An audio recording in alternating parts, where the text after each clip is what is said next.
جزاک اللہ سبحان اللہ حضور غوث پاک رضی اللہ تعالیٰ عنہ بڑے پیر حضور غوث اعظم بڑے پیر آپ اپنے مدرسے سے نکلے دل میں خیال آیا آج سیر کرنے کے لیے دریا کی طرف چلتے ہیں سبحان اللہ آپ چہل قدمی کرتے کرتے دریا کے پاس تشریف لائے کنارے پر ایک نوجوان کو دیکھا وہ رو رہا تھا حضور غوث پاک رضی اللہ تعالیٰ عنہ کو اس کا رونا اچھا نہیں لگا جوان آدمی کا رونا آپ اس کے پاس تشریف لائے اس بچے کے ساتھ پیار کیا محبت کی اس کے سر پہ شفقت والا ہاتھ پھیرا تسلی دی اسے جب وہ بچہ چپ ہو گیا نوجوان تو آپ نے ارشاد فرمایا بیٹا تم کیوں رو رہے ہو کیا وجہ ہے وہ میرے غوث پاک سرکار کی 11ویں منانے والوں بڑی توجہ ہے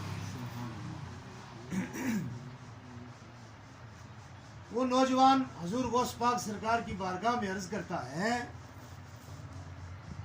یا سیدی میں نے اس دریا کے اس پار جانا ہے اور میرے پاس کرایہ نہیں یہ میں نے کشتی کے مالک کو کہا ہے مجھے دریا کے اس پار چھوڑائے آج میرے پاس کرایہ نہیں ہے پیسے نہیں ہے ادھار کر لے میں پھر کسی دن دے دوں گا سبحان اللہ مجھے کوئی گھر کی پریشانی جس کی وجہ سے مجھے میرا جانا بہت ضروری ہے فرمایا پھر کیا ہوا وہ کہتا ہے حضور یہ کشتی کا مالک کہتا ہے کہ بغیر کرائے کے میں تجھے لے کے نہیں جاؤں گا تیرے پاس کرایہ ہے ٹھیک ہے نہیں تو میں تجھے نہیں لے کے جاؤں گا بس حضور میرا جانا ضروری ہے اور یہ کشتی کا مالک نہیں مان رہا توجہ رکھنا نتیجے پہ اگر آپ کا دل بولے تو پھر آپ نے سبحان اللہ کہنا ہے اگر یہ دل نہ بولے تو نہ کہنا حضور غوث پاک رضی اللہ تعالیٰ عنہ بڑی تیزی کے ساتھ آپ اپنے مدرسے میں واپس تشریف لائے اپنے حجرہ مبارک میں گئے حجرہ مبارک میں جا کے آپ نے وہاں سے سونے کا بھرا ہوا ایک تھیلا اٹھایا اور فوراً سے پہلے بڑی تیزی کے ساتھ واپس دریا کے کنارے پہ تشریف لائے اس نوجوان کے پاس کھڑے ہوئے کشتی کے مالک کو اپنے پاس بلایا وہ سونے کا بھرا ہوا تھیلا اس ملا کو دیا اور ارشاد فرمایا اے بندے آج کے بعد بغداد شہر کے جتنے غریب تمہاری کشتی پر سفر کریں گے ان کا کرایہ عبد القادر جیلانی ادا کرے گا سبحان اللہ سبحان اللہ سبحان اللہ سبحان اللہ جزاک اللہ ٹرانسپورٹ کو فری کر دیا بس کر دو سبحان اللہ جزاک اللہ کا مطلب یہ ہوتا ہے میں وہ جو میں جزاک اچھا اللہ وہ والی جزاک اللہ ٹرانسپورٹ کو فری کر دیا اس زمانے کی ٹرانسپورٹ یہ تھی نعرہ تکبیر اللہ اکبر چلو جی کم میں کر لینا نعرہ رسالت یا رسول اللہ نعرہ حیدری یا علی نعرہ غوثیہ یا غوث ارشاد فرمایا آج کے بعد بغداد شہر کے جتنے غریب تمہاری کشتی پر سفر کریں گے ان کا کرایہ عبد القادر جیلانی ادا کیا سبحان اللہ ایک چھوٹی سی بات میں نے اور کرنی ہے پھر ہم شباز بھائی کو سنیں لیکن اس سے پہلے ایک شعر سنیں بات کرنے سے پہلے ایک شعر حضور غوث پاک سرکار کی بات چاہت صرف سبحان اللہ کی ہے دلوں سے درد کے کانٹے نکال دیتا ہے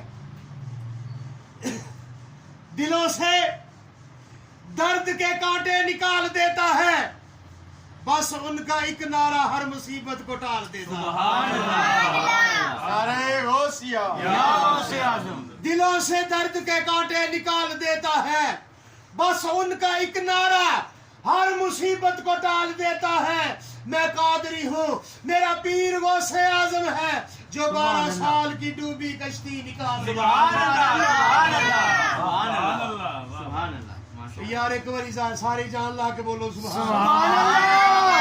अल्लाह। फिर बोले सुभान अल्लाह। सुभान अल्लाह। मैं कादरी हूँ, मेरा पीर गौसे आजम है, जो 12 साल की डूबी कश्ती हुजूर गौसे पाक रजी अल्लाह ताला अन्हो ने अपने सोने नाना जान की उम्मत को खुद परस्ती से बचाया। इस प्यारी उम्मत को आपने बुत परस्ती से बचाया, बुत परस्ती से बचाकर, खुद परस्ती से बचाकर खुदा परस्ती की तरफ लगाया। सुभान अल्लाह। बेशक। आपकी बारगाह में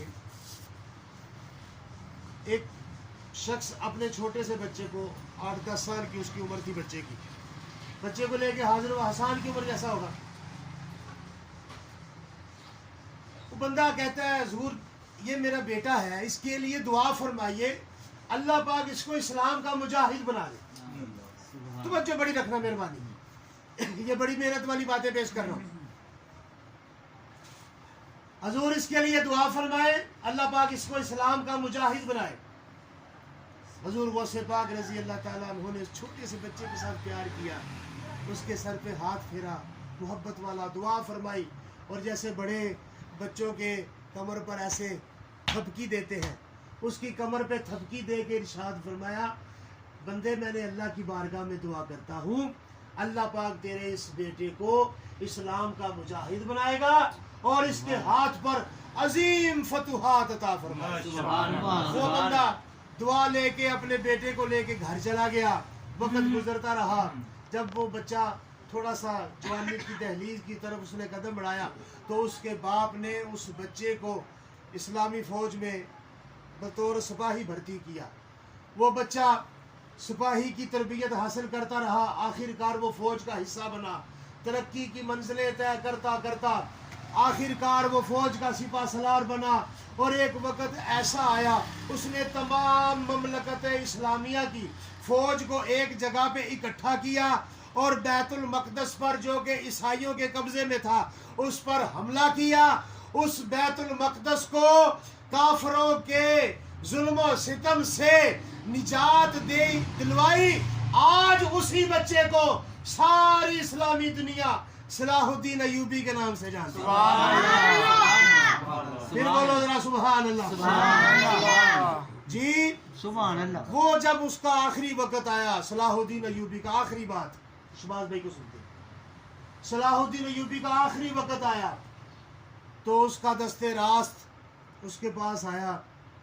वो बीमार थे बेचारे, मस्जिद चारपाई पे लेटे हुए थे। तो वो कहने लगा, बाबा जी मेरी बड़ी ख्वाहिश थी, आप अल्लाह ताला ने आपको इस्लामी दुनिया का इतना अजीम कमांडर बनाया और बैतुल मक़दस जैसी फतह आपको अता की, आप हर तरफ इस्लाम का बोलबाला हुआ आपकी तलवार की वजह से।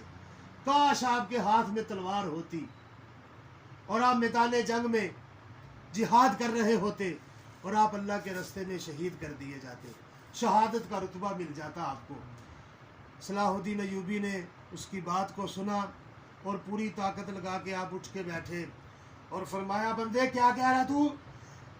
मैं किसी काफर की तलवार से कट जाता, खुदा की इज्जत की कसम है, काफरों की दुनिया में वो तलवार नहीं बनी जो सलाहुद्दीन अय्यूबी के जिस्म को काट सके।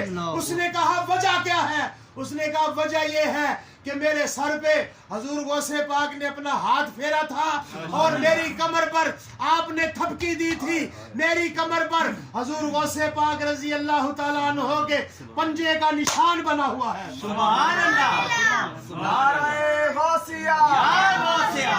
उसका सलाहुद्दीन अय्यूबी साहब का जब विसाल हुआ तो गुस्ल देने वालों ने देखा तो उसके कमर पर 5 उंगलियों का निशान था। सुभान अल्लाह। हुजूर गौसे पाक रजी अल्लाह ताला अन्हो के पंजे का निशान था। मेरे दोस्तों, हुजूर गौसे पाक रजी अल्लाह ताला अन्हो ने सिर्फ वो जो हम कवालों से हुजूर गौस पाक की सीरत सुनते हैं, सिर्फ इतना काम नहीं किया। हुजूर गौसे पाक रजी अल्लाह ताला ने बड़ा काम किया है। नशिस्त में वक़्त होता तो मैं इस गुफ्तगू को लेके और आगे बढ़ता, मगर यार जिंदा सोबत बाकी, जिंदगी रही تو پھر انشاءاللہ تعالیٰ اس موضوع پہ گفتگو کریں گے اور حضور غوث پاک سرکار کی ایسی ایسی پیاری باتیں آپ کو سنائیں گے. ایمان تازہ ہوگا انشاءاللہ. جو گرتے ہیں ان کو سنبھال لیتے ہیں. جملہ سنیے گا حضور غوث پاک کا. جو گرتے ہیں ان کو سنبھال لیتے ہیں. یہ علی کے لاڈلے دنیا کو پال لیتے ہیں. جو گرتے ہیں ان کو سنبھال لیتے ہیں. علی کے لاڈلے دنیا کو پال لیتے ہیں. میرے غوث کو رب نے وہ مرتبہ ہے دیا، یہ قبر سے مردے کو زندہ نکال لیتے ہیں.